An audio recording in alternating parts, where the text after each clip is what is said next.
il faut que tu prophétises encore sur un grand nombre de peuples, et de nations, et de langues, et de rois. Apocalypse 10, verset 11.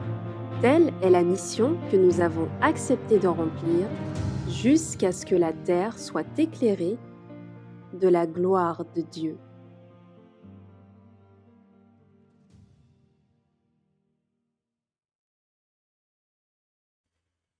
Je dis à nouveau bonsoir à toutes et à tous et nous allons avoir cette deuxième présentation de notre séminaire et lequel a pour titre le message des trois anges. Le titre du séminaire, de ce séminaire est le message des trois anges. Et nous allons, afin de pouvoir commencer, invoquer la présence du Seigneur. Et je vous invite, là où c'est possible, à pouvoir vous prosterner.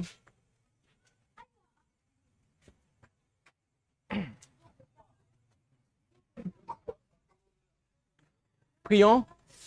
Notre Dieu, notre Père céleste, nous te remercions pour cette opportunité que tu nous offres de pouvoir continuer à étudier ta parole afin de comprendre ce que tu attends de nous en ce temps et que tu puisses bénir chacun de ceux qui auront à entendre ce message afin qu'il soit de nature à pouvoir nous instruire pour que nous sachions ce que tu attends de nous. Et nous te demandons tout cela au nom de Jésus. Amen.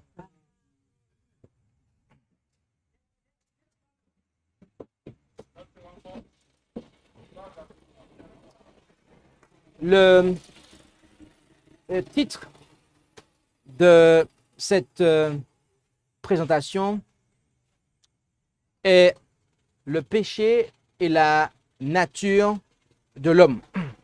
Le péché et la nature de l'homme. En effet, dans la première présentation, tout à l'heure, de ce séminaire, nous avons considéré quoi? L'évangile éternel, la vérité présente. Et nous avons vu que l'objectif de Dieu, au travers de l'évangile, c'est de nous sauver de quoi? De nous sauver du péché. Oui, parce qu'il désire nous pardonner et nous purifier du péché par son Fils Jésus. Donc, le salut, c'est le salut du péché, être sauvé du péché. Mais, qu'est-ce que le péché? Qu'est-ce que le péché? Certains donnent une réponse. Il est important, devrais-je dire, de savoir vraiment ce qu'est le péché. Et associé à cette question, de savoir, eh bien, quelle est notre nature, de comprendre la nature humaine. Ces deux sujets sont liés. Et à la fin de la présentation, vous allez comprendre pourquoi ils sont liés. Parce que il y a de ceux qui pensent que le péché, c'est nous. Il y a de ceux qui pensent que nous naissons pécheurs.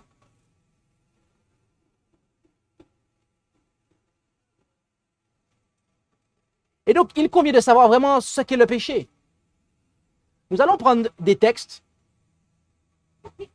en commençant par la Genèse, jusque dans les épîtres de Jean, le même qui a écrit l'Apocalypse, et de manière à pouvoir obtenir une définition claire de ce qu'est le péché. Rendons-nous premièrement en Genèse 4, verset 7. Où allons-nous? C'est exact. Genèse 4, verset 7. Genèse 4, verset 7. Et il est dit ici, en Genèse 4, verset 7, « Si tu fais bien, ne relèveras-tu pas ton visage?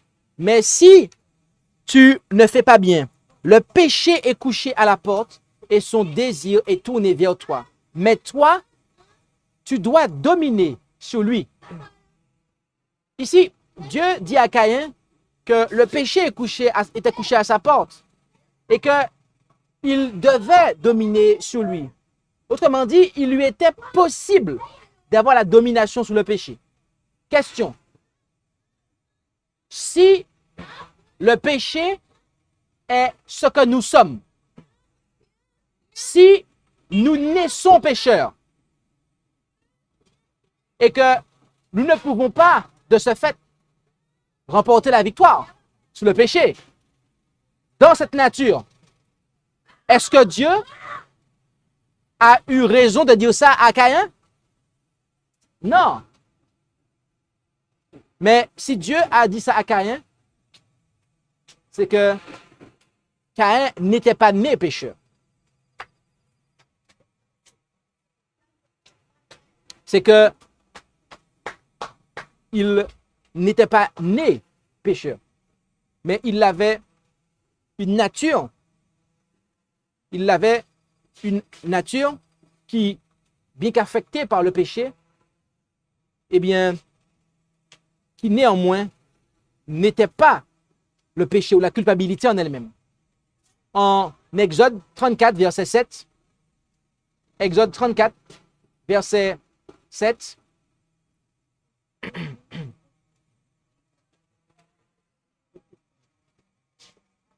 nous lisons ce qui suit. En Exode 34, verset 7, nous lisons ce qui suit.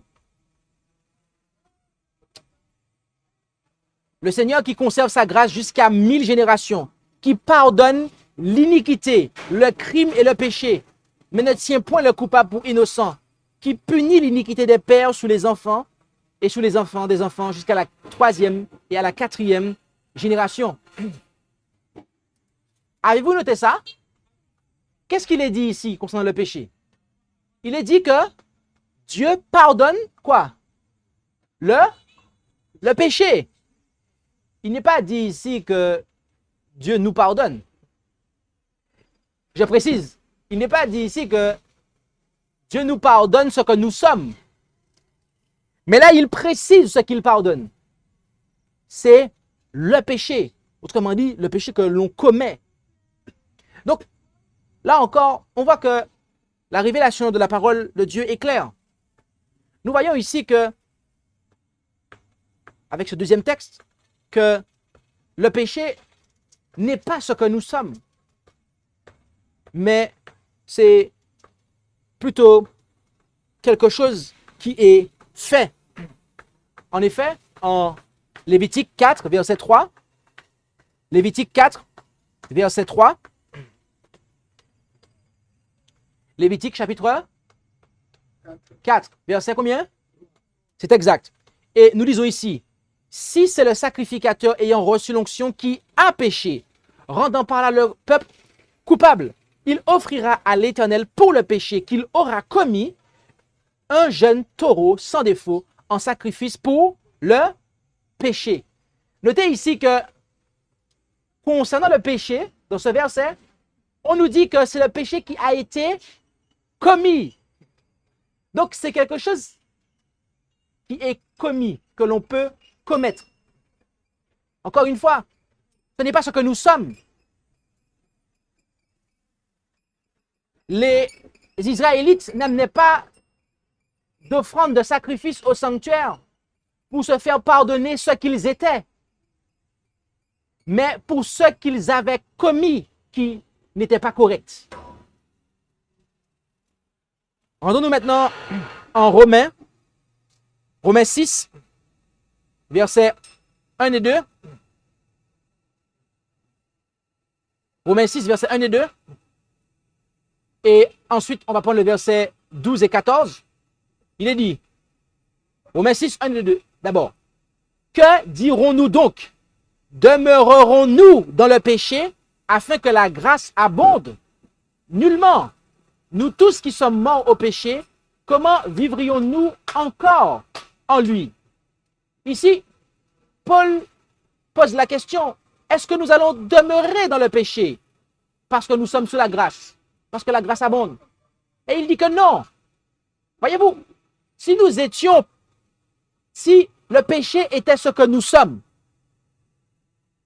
eh bien, nous n'aurions pas le choix que de demeurer dans le péché, en fait. Et il n'aurait pas lieu d'écrire ces choses. Et nous vivrions, en fait, dans le péché. Il faudrait que Dieu change notre nature pour que nous cessions de vivre dans le péché. Mais ce n'est pas ce qui est dit ici. Ici, la grâce est accordée afin que, étant dans cette nature humaine déchue, eh bien, nous ne puissions plus commettre le péché. Amen. Et lisons le verset 12 et 14 de ce même chapitre. Romains 6, 12 et 14. Que le péché ne règne donc point dans votre corps mortel pour lui obéir en ses convoitises. Là encore, on voit que dans ce corps mortel, il y a le péché qui est agissant. En ce cas, notre nature est déchue, elle est pécheresse. Mais cela ne fait pas de nous, en fait, cela ne fait pas de notre nature, plus précisément, le péché. Une distinction est opérée ici. Et au verset 14, car le péché ne dominera pas sur vous, parce que vous n'êtes point sous la loi, mais sous la grâce. Amen. Donc là encore, nous voyons que le péché, ce n'est pas ce que nous sommes. Ce n'est pas notre nature, mais c'est ce que nous commettons comme acte. Et aussi, les actes proviennent des pensées. Je rajoute, je précise. Rendons-nous en Romains 5, un chapitre en arrière, Romains 5, verset 13, où il est dit, Romains, chapitre 5, verset combien? 13, amen. Et il est dit ici, car le péché a été dans le monde avant la loi, mais le péché n'est point imputé quand il n'y a point de loi. Amen. Notez ici que ce qui va définir le péché, c'est la loi. En effet, sans loi, il n'y a pas de péché. Parce que c'est la loi qui va définir ce qu'est le péché. Et c'est pour ça que nous allons conclure avec le texte de 1 Jean 3, verset 4, ainsi que le verset 9. 1 Jean 3, verset 4 et 9, où il est dit, quiconque pêche transgresse aussi la loi, car le péché, c'est quoi? C'est votre nature? Non, c'est quoi? C'est la transgression de la loi. Amen. Bien-aimés, voici la définition biblique du péché. Et nous avons parcouru la Bible, depuis la Genèse, jusque dans les épîtres de celui qui a écrit l'Apocalypse, à savoir Jean, les épîtres de Jean. Et nous avons vu en fait qu'au travers de toute l'écriture, le péché, ce n'est pas notre nature, mais c'est ce que nous commettons. Le péché, c'est la transgression de la loi. Et au verset 9, il est dit, quiconque est né de Dieu ne commet point le péché, parce que la semence de Dieu demeure en lui et il ne peut pécher parce qu'il est né de Dieu. Amen. Étant dans cette nature humaine déchue, si nous recevons la semence de Dieu, ce qui va se passer, c'est que bien que le péché de nos premiers parents, Adam et Ève, a corrompu notre nature, eh bien, avec la semence de Dieu en nous, à savoir sa parole, eh bien, nous allons être en mesure de ne pas obéir à la chair. Nous allons être en mesure de ne pas, eh bien, céder aux tentations, céder aux convoitises. Et nous allons être en mesure de pouvoir observer la loi de Dieu. Cela est quelque chose d'important, bien aimé. Car il nous convient de vraiment pouvoir comprendre ces choses. En étudiant la question du péché, nous comprenons la question de la nature humaine. Et cela nous permet aussi de comprendre la portée de l'évangile. Car, voyez-vous, il y a eu une corruption de l'enseignement, de la compréhension du péché et aussi de la nature de l'homme. La raison pour laquelle il y a beaucoup de chrétiens qui aujourd'hui croient qu'ils naissent pécheurs, ils naissent coupables et que leur nature elle-même est le péché. Et cet enseignement, voyez-vous, il tire son origine de l'Église catholique romaine. L'Église catholique romaine qui enseigne le péché originel, à savoir que nous naissons pécheurs. Et voyez-vous, lorsque nous considérons cela, il y a une difficulté. Laquelle est-ce? Laquelle est-ce? Eh bien, c'est que si le péché, c'est ce que nous sommes, et que Jésus, l'Écriture nous dit qu'il était sans péché, vous devez avoir un Jésus qui n'a pas la même nature que nous. Et c'est ce qu'enseigne cette Église, que Jésus n'avait pas la même nature que nous. Il avait une nature différente. Et pourquoi il avait une nature différente d'après eux? Eh bien, c'est parce que, en fait, d'après cette Église, Dieu aurait, conçu Marie sans péché. Et c'est là le concept de l'Immaculée Conception. De sorte que, l'enfant que Marie a porté, lui-même, était sans péché. D'accord? Et d'où le dogme de l'Immaculée Conception. Il est lié à cette nature, à cette compréhension de la nature de l'homme et de la compréhension du péché. Mais bien aimé, que nous dit l'Écriture concernant la nature de Jésus? Que nous dit l'Écriture concernant la nature de Jésus? Avait-il une nature différente que nous ou avait-il la même nature que nous? Que dit l'Écriture?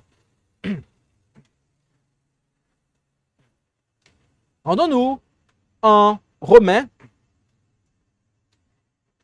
chapitre 1, et au verset 1er. Romains, chapitre 1, et au verset 1er. Et c'est spécifiquement le verset 3 qui va nous intéresser, mais je vais lire à partir du verset 1er. Paul, serviteur de Jésus-Christ, appelé à être apôtre, mis à part pour annoncer l'évangile de Dieu, qu'il avait promis auparavant par ses prophètes dans les Saintes Écritures, touchant son fils, né de la race de David selon la chair. Amen. Jésus-Christ est né, il avait quelle chair, quelle nature humaine? Celle de David. Né de la race de David selon la chair. Le texte est clair. Jésus-Christ, bien-aimé, ici, nous est très clairement présenté comme ayant la même nature que nous. Il n'avait pas la nature d'Adam avant le péché, mais il avait, lorsqu'il est né, la nature d'Adam après le péché, la nature humaine déchue. Et nous avons un autre passage qui va venir nous confirmer ça. Il se trouve en Hébreu. Et en Hébreu. Et nous lisons cela au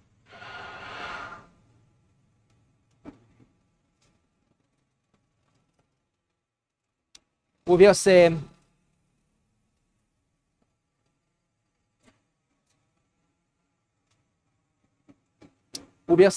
au verset 16, Hébreu chapitre 2, verset 16. Et il nous est dit ce qui suit. En Hébreu 2, verset 16. Car assurément, en parlant de Jésus. Il n'a pas secouru les anges, mais il a secouru la postérité d'Abraham. C'est pourquoi il a fallu qu'il devint semblable en toutes choses à ses frères, afin qu'il fût un souverain sacrificateur miséricordieux et fidèle dans les choses de Dieu pour expier les péchés du peuple. Amen. Jésus-Christ, il a secouru la postérité d'Abraham, la semence d'Abraham, de laquelle David était. Et il est devenu semblable à nous en toutes choses. C'est-à-dire qu'il a véritablement porté nos infirmités. Il a véritablement, revêtu notre nature. D'ailleurs, si Jésus-Christ n'avait pas notre nature, s'il n'avait pas d'abord revêtu notre nature, vous savez quoi? Il n'aurait pas pu être souverain sacrificateur. Pourquoi? Parce que le souverain sacrificateur devait être tiré du milieu du peuple. Et donc, il est fondamental que Christ ait revêtu d'abord, préalablement, la nature humaine déchue. Car cela le disqualifierait totalement pour être souverain sacrificateur. Ainsi, nous voyons que Jésus-Christ avait la nature humaine déchue. De ce fait, Marie n'a pas été conçue sans péché. Et donc, de ce fait, cela montre bien que le péché, si Jésus a revêtu notre nature et que l'Écriture nous dit qu'il n'a pas péché, cela prouve absolument bien que le péché n'est pas notre nature. Mais c'est bien ce que nous faisons. Jésus-Christ a revêtu notre nature humaine déchue sans toutefois pécher. Et l'une des choses que cet enseignement implique, cet enseignement fallacieux concernant le péché et concernant la nature humaine, c'est l'enseignement du baptême des enfants dans l'Église catholique romaine. Vous connaissez cela? Que dans l'Église catholique romaine, on baptise les enfants bébés. Pourquoi fait-on cela? C'est parce que, encore une fois, rappelez-vous, pour eux, le péché, ce n'est pas ce que vous faites, mais c'est ce que vous êtes. Et donc, aussitôt qu'un enfant naît, selon l'Église catholique romaine, il est pécheur. Et donc, s'il meurt sans être baptisé, il sera perdu. Et donc, il faut le baptiser rapidement, de sorte que s'il meurt, il soit sauvé. Vous comprenez? Mais cela, nous venons de le voir, est faux. Pourquoi? Parce que le péché, ce n'est pas ce que nous sommes. Mais le péché, c'est ce que nous faisons. C'est la transgression de la loi de Dieu. Et donc, bien-aimés, plaise à Dieu que nous puissions comprendre ces choses. Plaise à Dieu que nous puissions laisser le Seigneur agir en nos cœurs, afin qu'il puisse, inscrire en nous sa loi. Car, comme nous l'avons vu, il nous est possible de remporter la victoire sur le péché. Si la semence de Dieu demeure en nous, si la parole de Dieu demeure en nous, à ce moment-là, il nous sera possible d'avoir la victoire que Jésus a eue. Car avant d'avoir été notre sauveur, il a été notre exemple. Et il est venu ici-bas sur terre, il a revêtu notre nature humaine déchue, il a vécu dans la justice, dans l'obéissance à la loi de son Père, de manière à ce que nous puissions avoir un exemple de victoire. Et donc, plaise à Dieu que nous puissions comprendre ces choses, de sorte que l'évangile de Dieu ne soit pas sans effet dans notre vie. Car, voyez-vous, l'évangile n'aurait pas de sens. L'évangile n'aurait aucun sens si le péché était ce que nous sommes. Comprenez-vous cela? Parce que si le péché était ce que nous sommes, nous ne pourrions pas être sauvés du péché. Nous ne pourrions pas être sauvés du péché, en fait. Si le péché est ce que nous sommes, eh bien nous sommes condamnés à pécher tant que nous sommes dans cette chair. Et nous devons attendre que Dieu nous change de corps pour arrêter de pécher. Et donc l'évangile est rendu caduc. Mais gloire soit rendue à Dieu pour l'évangile éternel. Amen. Gloire soit rendue à Dieu pour la vérité présente. Gloire soit rendue à Dieu de ce que Jésus désire habiter en nous par sa parole, par son esprit, de manière à nous rendre victorieux du péché. Et ce, en dépit de la faiblesse de notre chair, de notre nature humaine que nous avons héritée d'Adam et Ève. Vos parents ont sans doute commis des choses très graves. Je dis cela parce que, voyez-vous, notre situation à vous et à moi n'est guère meilleure que celle de Christ. Car Christ était descendant de David. David qui avait commis adultère avec Bathsheba. Et quand on regarde dans la généalogie de Jésus, nous voyons qu'il y a plein d'hommes et de femmes qui ont commis des choses pas glorieuses aux yeux de Dieu, qui ont péché devant Dieu. Il se peut que vos parents, vos grands-parents, vos arrière-grands-parents aient commis des choses mauvaises, des choses abominables. Il se peut même que vos parents, vos grands-parents ou vos arrière-grands-parents ont touché à la sorcellerie et que vous pensiez que vous ne pouvez pas y échapper. Bien-aimés, la bonne nouvelle en ce soir que le Seigneur désire vous annoncer, c'est que, en dépit de ce que vos parents, vos arrière-grands-parents, vos ancêtres ont pu faire, au nom de Jésus, vous avez la victoire sur cela. Au nom de Jésus, vous n'êtes pas condamnés à répéter et à perpétrer cela. Car nous avons un Sauveur qui désire nous accorder la victoire sur le péché, la victoire sur les puissances du malin. Alors, plaise à Dieu que nous puissions comprendre ces choses. Qui est-ce qui, en ce soir, désire remporter la victoire sur le péché par le sang de Jésus? Prions.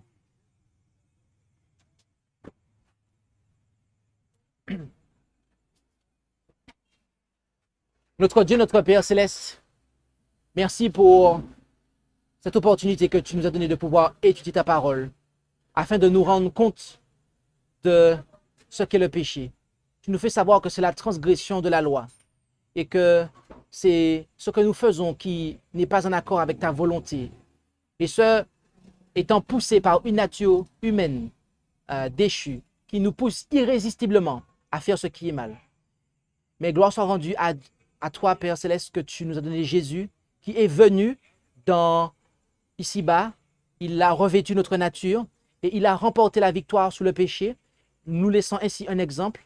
Et à l'heure même où nous parlons, il désire nous accorder son esprit et par sa parole, de manière à ce que nous puissions, dans cette même nature déchue qu'il a eue lui aussi, eh bien, vivre en triomphe, vaincre le péché dans cette chair, sans attendre d'avoir un corps nouveau, d'avoir un corps débarrassé de cette nature humaine déchue.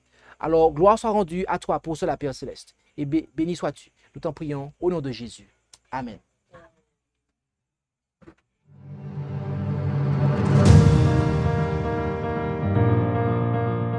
Merci d'avoir écouté cette présentation.